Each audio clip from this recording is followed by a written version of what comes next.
دیکھیے دونوں باتیں ہو رہی ہیں. اب یہ کہا نہیں جا سکتا کہ کشیدگی زیادہ بڑھے گی یا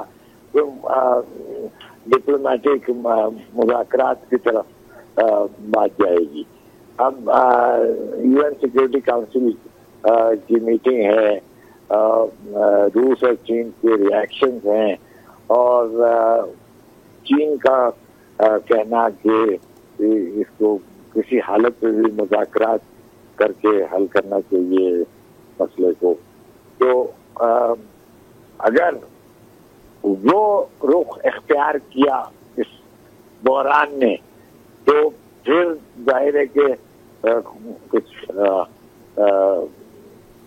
لڑائی میں کمی آئے گی اور یہ جو چل رہا ہے وہ رکے. لیکن اگر ایسا نہیں ہوا, اگر اس کو امریکہ نے اور اسرائیل نے اس بات پہ دھیان نہیں دیا کہ اس کو کسی طرح مذاکرات کی طرف لے جایا جائے, تو بات آگے بڑھے گی. اور میں کہہ نہیں سکتا کیا ہوگا, لیکن کافی خطرناک صورتحال پیدا ہو رہی ہے.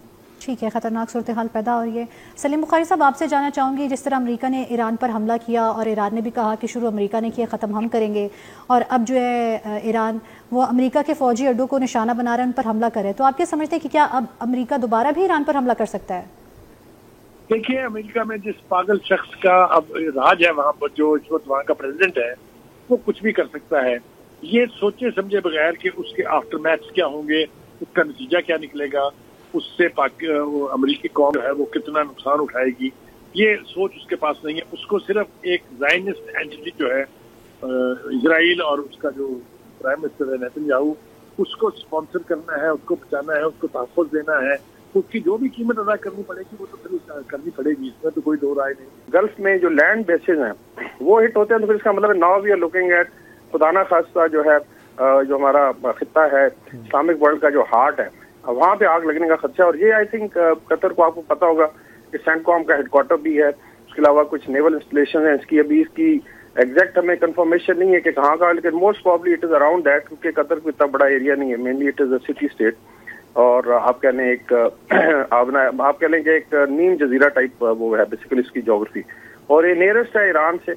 اور پہلے بھی میں کہتا رہا ہوں کہ اکراس دا گلف جو ہے جو ایران کی ایگزسٹنگ میزائل کیپبلٹی ہے وہ مینلی زرگس ماؤنٹن کی رینج ہے گلف کے اوپر, اس کے اندر بڑی بڑی ٹنلز ہیں, and this is hundred of مائل لانگ, اور اس میں بہت بڑے میزائل بیس ہیں. ابھی یہ بھی خبریں کہ شاید تھاؤزنڈ میں ہیں جو ان کے بیلسٹک میزائل کیپبلٹی ہے. اور ابھی آئی تھنک جو ایران کے سپریم لیڈر ہیں علی خامنائی, انہوں نے مینشن کیا تھا کہ جو پنشمنٹ ہوگی پینفل بھی ہوگی اور پھر یہ برداشت نہیں کر سکیں گے. لیکن unfortunately now it's becoming a very very challenge situation for the Islamic world, because practically ابھی اس میں ایک اسلامک کنٹری کا آپ کہہ لیں بیس جو ہے ہٹ ہوا ہے, ڈسپائٹ کہ اس پہ امریکن ہے, لیکن ایک سمبولک اس کی ڈیفینیٹلی ایک ویلیو ہوتی ہے. اور اس میں بھی چیزیں آگے کیسے جاتی ہیں, ہاؤ جو ہے جی سی سی رسپونڈ کرے گی.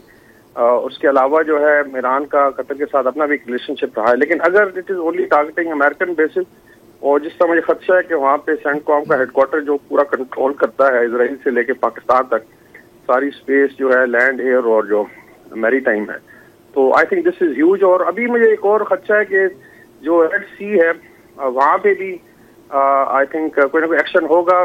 باب المندب ایک چوک پوائنٹ ہے, اور قطر بھی اسٹیٹ آف ہرمز کے بالکل نزدیک ہے, تو اس لحاظ سے میرے خیال یہ انتہائی آئی وڈ سے جو ہمارے خدشات تھے آئی وڈ سے کہ وہ پورے ہو رہے ہیں. اور یہ وار ایکسپینڈ کر رہی ہے, ابھی یہ کہاں تک جاتی ہے, how it's going to affect the rest of the region, ابھی یہ بہت بڑا سوال ہے.